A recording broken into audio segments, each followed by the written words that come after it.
Graças a Deus. Eu peço aos irmãos que abram as Bíblias, vossas Bíblias, no livro de Efésios, na carta do apóstolo Paulo à igreja de Éfeso. Efésios capítulo 6.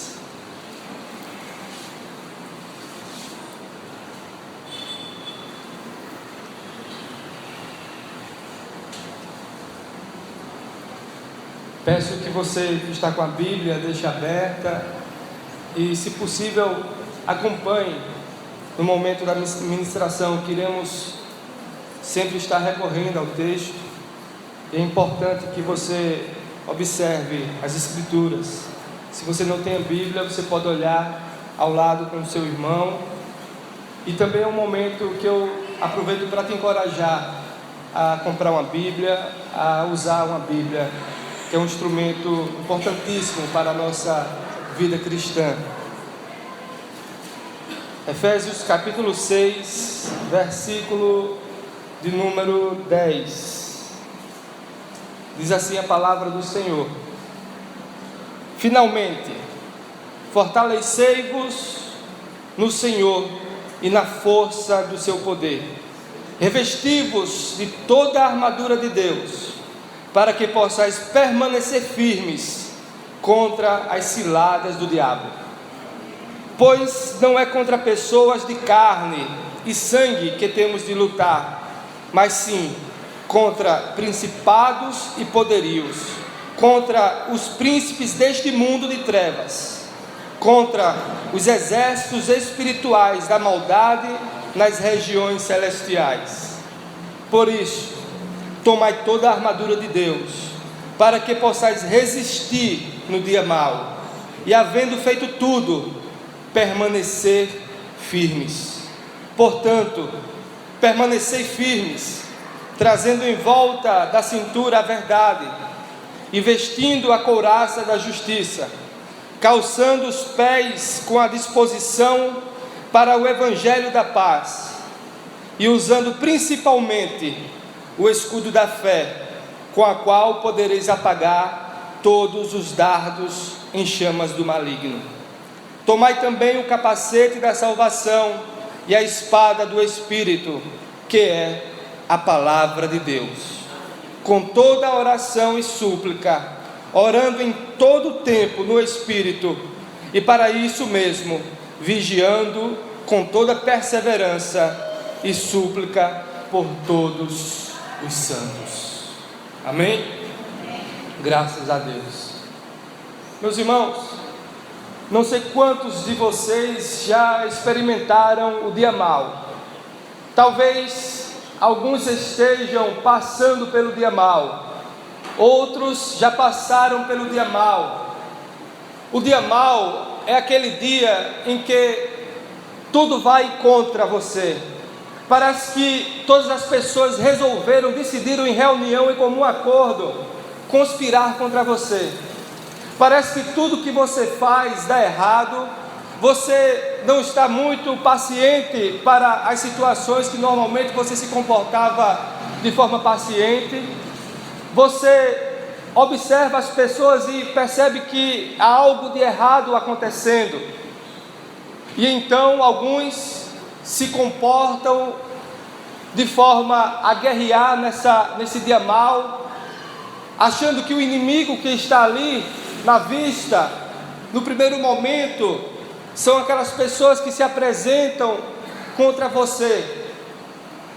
E então esse dia mau, ele continua no outro dia, e esse dia mau continua no terceiro dia, no quarto dia, e passa vários dias sendo dia mau.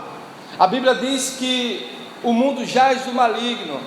Esse dia mau que a palavra fala, pode ser um momento em que você se encontra numa situação dessa, tudo o contrário. Mas pode ser também toda a sua vida cristã, a batalha que você enfrenta diariamente, continuamente, até a volta do Senhor. Mas o que o texto fala especificamente, que o apóstolo Paulo fala especificamente, é sobre o dia mau que é momentâneo, o dia mau que você se encontra dentro dele e às vezes parece que você está inserido no olho do furacão. É este dia que o apóstolo Paulo tem em mente. Às vezes, irmãos, quando estamos passando por momentos assim, estamos na verdade enfrentando uma batalha espiritual. Estamos lutando contra inimigos invisíveis, forças demoníacas que querem nos destruir continuamente, que não brincam de ser diabo, de ser demônio, mas 24 horas trabalham para nos destruir. Enfrentamos dois desafios que eu gostaria de situá-los nessa batalha espiritual. Primeiramente, você fechar os olhos para o que está acontecendo. Você achar que o inimigo não existe, ou o inimigo é fraco, não está atuando, o que está acontecendo com você é algo normal, você está num dia de azar, e você negligencia as astutas ciladas do inimigo contra você. O outro perigo nessa batalha que você estiver enfrentando, nesse dia mau, é você supervalorizar esse inimigo, você colocar tudo como culpa de Satanás. Tudo é o diabo está fazendo tudo contra você. Você leva uma topada, foi o diabo que colocou a pedra. Você erra, comete um pecado, e você diz que foi o diabo que provocou isso em você, e você pecou, e a culpa é do diabo. Às vezes se torna, nessa visão, nessa perspectiva, mais fácil expulsar demônio do que se arrepender, pedir perdão a Deus e mudar o caráter. Então, quando supervalorizamos demais o inimigo, nós corremos um grande risco de colocar ele do tamanho de Deus. E muitas pessoas fazem isso. Coloca Satanás como se Satanás estivesse lutando lado a lado contra Deus. E na verdade, Satanás e seus demônios já foram vencidos na cruz do Calvário pelo nosso Senhor Jesus Cristo. Mas ainda ele está atuando. Um breve momento sim, é por um breve momento sim, mas ele continua atuando para nos destruir. E então precisamos observar a palavra de Deus, como podemos nos comportar para suportar as astutas ciladas do inimigo no dia mau, para vencer o dia mau. E não somente isso, não somente vencer o dia mau, não somente atravessar o dia mau, mas permanecer firmes após o dia mau. E é sobre isso que o apóstolo Paulo fala à igreja de Éfeso, no final da sua carta. Eu queria que você, com a Bíblia aberta, você observasse comigo, no versículo 10.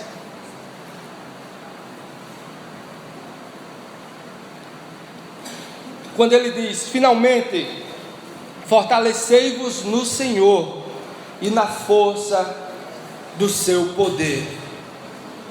É Deus, é o Senhor que nos fortalece, é com o poder dele que vencemos. Apóstolo Paulo está falando aqui, tendo em mente que os seus leitores, a igreja de Éfeso, já compreende o papel dele, o lugar dele, que eles têm, que eles possuem, que eles desfrutam no relacionamento com Cristo. Eles já compreendem que Deus enviou o seu Filho morreu por nós para nos dar a salvação, que o Espírito Santo atua aplicando a obra de Cristo na vida daqueles que foram alcançados, naqueles que aceitaram Jesus, naqueles que estão em comunhão com o Senhor, naqueles que estão em processo de transformação. Eles têm essa compreensão. O apóstolo Paulo, após reafirmar de forma contundente que a salvação é tão somente por Jesus Cristo, e que após essa obra de Jesus Cristo em nossas vidas, que nós nascemos de novo, que nós estamos inseridos na videira verdadeira que se chama Jesus Cristo. E então, irmãos, nós estamos em comunhão com o Senhor. Isso significa que o Espírito Santo está habitando em nós. Se o Espírito Santo está habitando em nós, isso causa um impacto tão profundo em nossa vida, que afeta o nosso relacionamento conosco, nosso relacionamento com o próximo, nosso relacionamento com os nossos familiares, o nosso relacionamento com Deus, sobretudo. O apóstolo Paulo tem em mente que os cristãos compreendiam isso. Mas a verdade, irmãos, é que durante a batalha espiritual, nós focamos em alvos errados. Nós achamos que os inimigos são outros e esquecemos de lutar contra os verdadeiros inimigos. Ou então, nós usamos as armas erradas para lutar contra os inimigos espirituais. Não se pode lutar com armas carnais. Para lutar contra os demônios, principados e potestades, só se luta com as armas espirituais, sendo capacitado por Deus, revestido por Deus, na unção do Espírito Santo, no nome de Jesus. Mas para isso, irmãos, para permanecer firme, porque esse é o grande desafio, é permanecer firme após a luta. Quantos lutam, quantos passam por batalhas e ao final estão destruídos, estão todos arrebentados pela luta. Quantos vencem a custo da família, quantos vencem com preço alto, pago pela sua própria saúde. Vou dar alguns exemplos. Você quer vencer na vida, então você tem em mente trabalhar, e você trabalha, não se alimenta direito, mas você quer vencer, e você acaba vencendo porque você perseverou, mas você sacrificou a sua saúde. Ou então, você faz tudo para alcançar um objetivo, deixa de lado a sua família, ignora a palavra de Deus, o cuidado que você deve ter com a sua família, e você sacrifica a sua família para alcançar um objetivo. Você pode vencer, você pode alcançar determinados objetivos, mas ao final você pode ter fracassado na batalha. E então, irmãos, trago aqui para nossa reflexão que nós precisamos prioritariamente, para enfrentarmos uma batalha, para enfrentarmos o dia mal, precisamos estar revestidos do poder do alto, precisamos estar em comunhão com Deus, na força do Espírito Santo de Deus. Essa é a condição primária. Você não pode ir para uma batalha se você não estiver cheio do Espírito Santo de Deus. Essa é a condição inicial. Segundo, para você ir para a batalha, você precisa saber quem são os seus inimigos. Você não pode ir para a batalha de qualquer forma. Tem que ter uma estratégia. Você não pode, numa batalha, lançar o fogo amigo, como acontece muito nas guerras. Você precisa saber quem é o seu inimigo. E o apóstolo Paulo se apressa a dizer que o nosso inimigo não são as pessoas. A nossa luta não é contra carne nem sangue. A nossa luta não é contra as pessoas. Precisamos ter em mente isso. E então ele prossegue que os nossos inimigos são o mundo, nós mesmos, a carne e o maligno. O mundo, porque esse sistema jaz do maligno. Não o mundo criação, as coisas criadas por Deus, o mar, a natureza, que alguns acham que isso está contaminado por Satanás e nem aproveitam as coisas que Deus nos deu para aproveitar. Não, mas o sistema mundano, corrompido, que chama o errado de certo, que lhe induz a buscar atalhos, que lhe atrai para o pecado, para se distanciar de Deus, para perder o foco da caminhada cristã. O segundo inimigo, a nossa carne, nós mesmos. A inclinação para o pecado que habita em nós. O pecado que habita em nós, os desejos que vão contra a vontade de Deus, o nosso ego, de olhar erro dos outros, de apontar os outros e não olhar para nós mesmos, de querer só a nossa própria vontade, de ignorar a necessidade dos outros. Esse é um inimigo que precisamos estar atentos e precisamos vencer para não cair nas ciladas do inimigo. Mas o terceiro inimigo, o qual nós iremos nos debruçar para conversar um pouco sobre os ensinamentos que Deus nos dá hoje, as estratégias que Deus nos dá para vencer essa batalha: Satanás e seus demônios.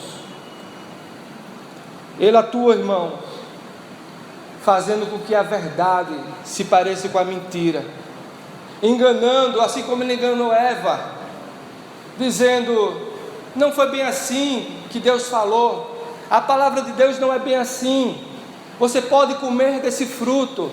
Na verdade, se você comer desse fruto, você vai ficar mais parecido com Deus e não morrer. E então Eva caiu na cilada do inimigo. Outro erro que nós cometemos através das estratégias do inimigo é citar a palavra de Deus de forma errônea, é você falar heresias, é você propagar heresias, é você ouvir heresias. Outra estratégia que o inimigo utiliza, e acima de tudo, é prometer que o homem vai conquistar muitas coisas boas fazendo o errado. O inimigo utiliza várias estratégias. Mas como eu posso permanecer firme nessa luta que não é fácil, nessa luta que é terrível? Como permanecer firme? Versículo 13, o apóstolo Paulo nos dá a resposta: por isso, tomai toda a armadura de Deus, para que possais resistir no dia mau, e havendo feito tudo, permanecer firmes. Esse tomar toda a armadura de Deus não significa que eu apenas vou ler esse texto, vou me apropriar desse texto pela fé, ou vou recitar esse texto como um mantra sagrado, e então eu terei a minha vitória, e então eu permanecerei firme, porque eu obedeci e li apenas tão somente esses textos, e não observei o que é o ensinamento, o que é que Deus quer falar comigo, o que é que Deus quer falar com você. E na verdade, irmãos, o apóstolo Paulo utiliza de uma figura de linguagem. Ele está preso, algemado a um soldado. Veja só a situação: algemado a um soldado romano e preocupado com a igreja de Éfeso.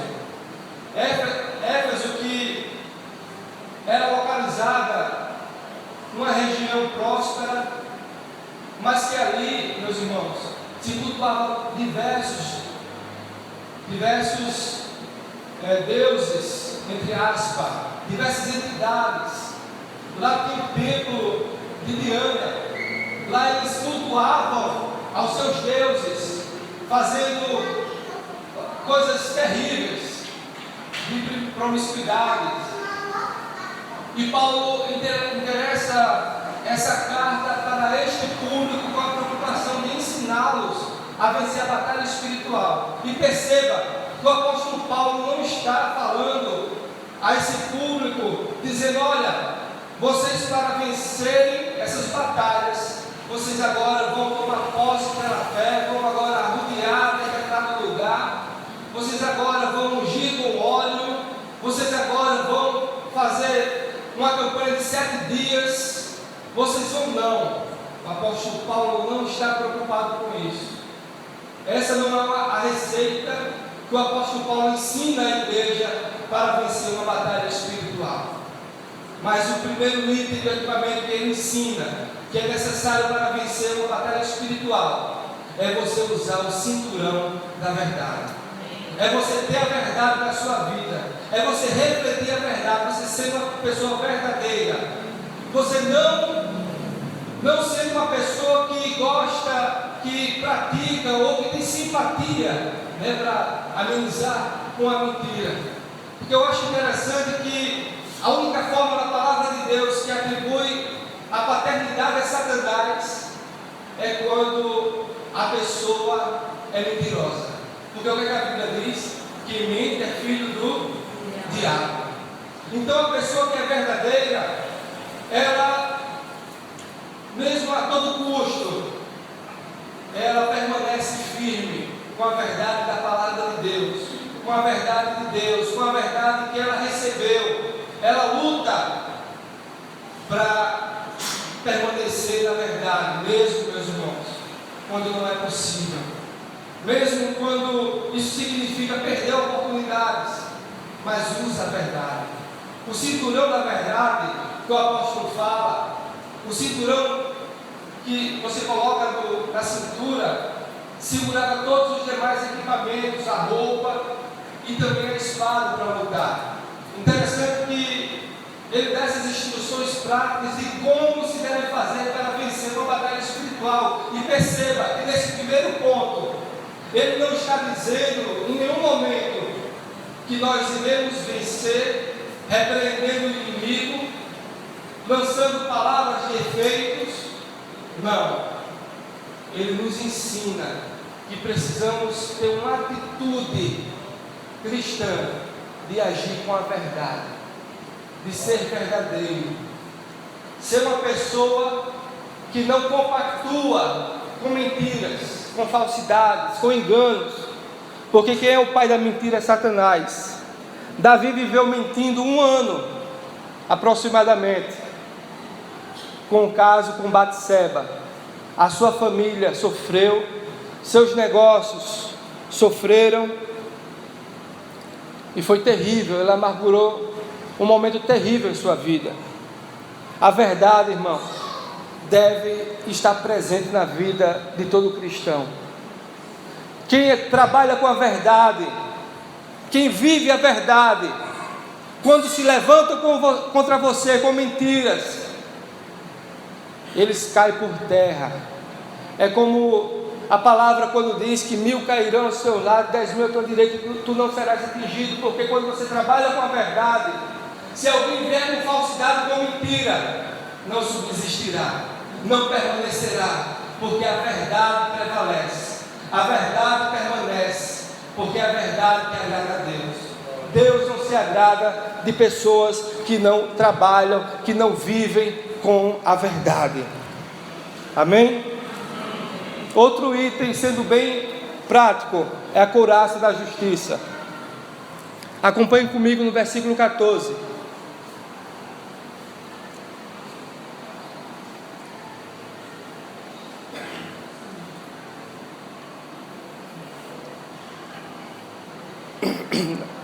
Versículo 14, na última parte.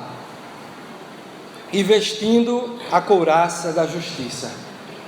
A couraça era aquele item que o soldado utilizava no corpo, normalmente de metal. Ele protegia do pescoço a cintura.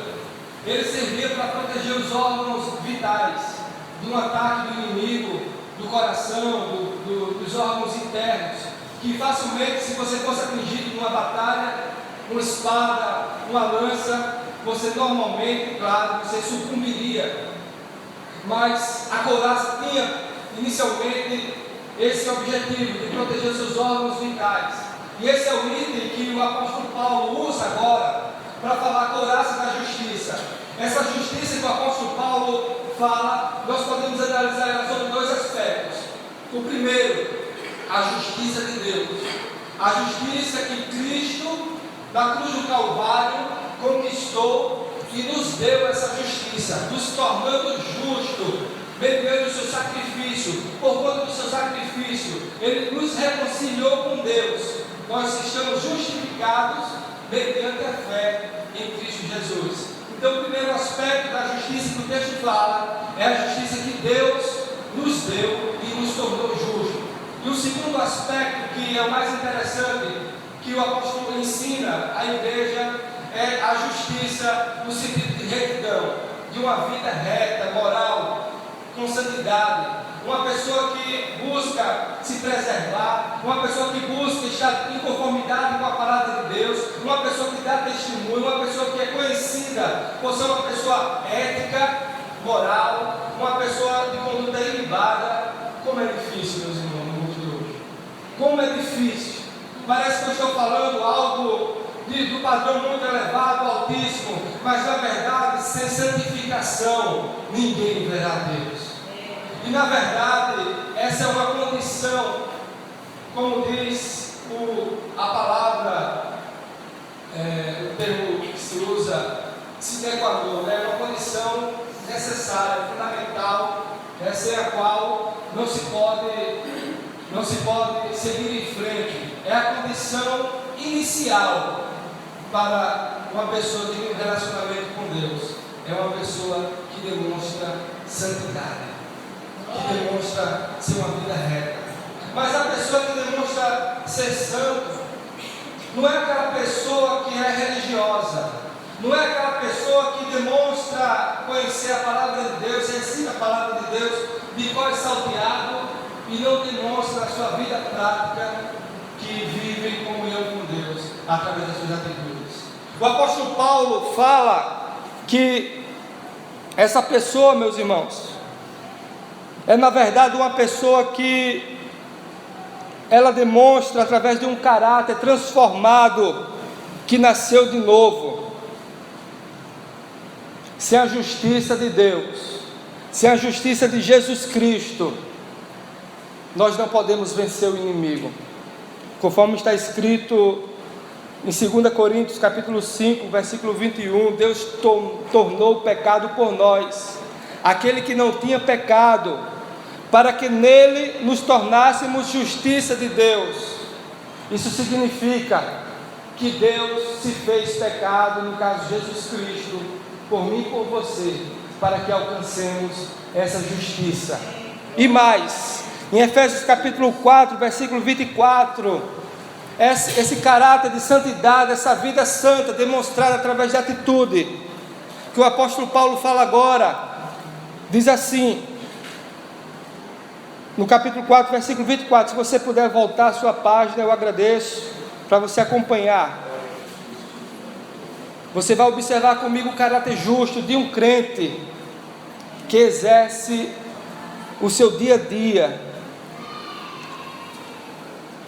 Amém? A revestir-se do novo homem, criado para ser semelhante, deixa eu ver aqui, e vos revestir do novo homem, criado segundo Deus, em verdade, justiça e santidade. A palavra diz respeito a alguém que está colocando uma nova veste, a pessoa que deixou as vestes para trás, as vestes velhas, antigas, e se vestiu de uma nova veste, de um novo homem. É isso que Deus quer para mim e para você, é deixar as velhas práticas e se revestir de novas práticas que agradam a Deus. Satanás, irmãos, vai te atacar, vai lançar dardos inflamados contra você, mas você encontrou justiça em Deus, não vai prosperar os ataques do inimigo. Você que exerce justiça através do seu testemunho, Satanás também não conseguirá. Mas se você aceitou a Jesus, você recebeu a justiça de Deus, mas se você não vive uma vida santa, reta, íntegra, você será alvo do inimigo, e os ataques prosperarão, e você será ferido. Entende? Você pode desfrutar da justiça de Deus, mas se você não viver uma vida de santidade, os ataques do inimigo lhe atingirão. Os ataques lhe atingirão. E você ficará ferido. Satanás é o acusador e vive nos acusando. Só que quando nos encontramos nessa condição de intimidade, de comunhão com o Senhor, nós evidenciamos através de uma vida santa. Olha o que diz a palavra de Deus em Romanos 8,33: quem fará alguma acusação contra os escolhidos de Deus? É Deus quem os justifica. Quem os condenará? Foi Cristo Jesus quem morreu e mais, que ressuscitou e está à direita de Deus e também intercede por nós. Glória a Deus. O outro item que o apóstolo Paulo fala é o calçado do Evangelho. O calçado que o soldado utilizava, ele tinha cravos, servia para dar firmeza na caminhada, como também agilidade. Só que não é simplesmente o calçado do Evangelho. A palavra diz o calçado do Evangelho da paz. A paz, meus irmãos, deve ser refletida em nossas atitudes. Nós devemos ser agentes de paz. Nós devemos ser pessoas que propagam a paz de Deus, pregando a palavra de Deus, que irá fazer com que aquelas pessoas recebam a paz do Senhor, mas também a paz deve ser marca na nossa vida, deve estar presente na nossa vida. Nós precisamos estar calçados com as sandálias do Evangelho da paz, a couraça da justiça, o Evangelho da paz, para vencer o inimigo. Amém? Amém? Graças a Deus. E mais, o escudo da fé. Os soldados lutavam com um escudo de 1,70 m por 1,60 m aproximadamente, e aproximadamente 60 ou 70 centímetros de largura. Esse escudo era de madeira, revestido por couro, e durante a luta eles embebedavam esse escudo com água. Por quê? Porque os inimigos lançavam dardos inflamados, flechas inflamadas com fogo, e quando aquelas flechas pegavam no escudo, consumiam aquele escudo com fogo.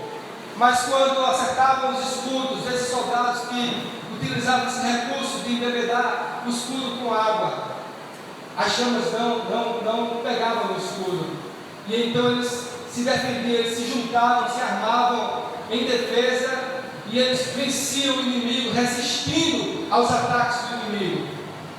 Meus irmãos, tudo que fazemos de bom, se não for por fé, é pecado. Se não for através da fé, se não for evidenciando a fé, é pecado. Se nós não estivermos fazendo as coisas boas pela fé, porque cremos na palavra, cremos no Senhor, porque temos comunhão com o Senhor, fazemos, meu irmão, por mera obra religiosa, fazemos por mero ativismo. Sabemos que é certo, queremos mostrar a pessoas que fazemos o certo, mas não fazemos para agradar a Deus. Mas o nosso alvo é agradar a Deus. Eu tenho certeza que o seu alvo é agradar a Deus. Eu tenho certeza que você age pela fé, porque o Senhor nos chamou para viver por fé e não por vista. Amém? Amém. Graças a Deus. Sem fé é impossível agradar a Deus. Spurgeon, comentando sobre fé, ele disse: as virtudes sem a fé são pecados caiados, pintados por fora e nada mais. Tudo o que fazemos, se não for pela fé, não adianta. Se não agirmos por fé, crendo na palavra de Deus, que nos mostra como agir, e assim, por crer naturalmente, iremos obedecê-la.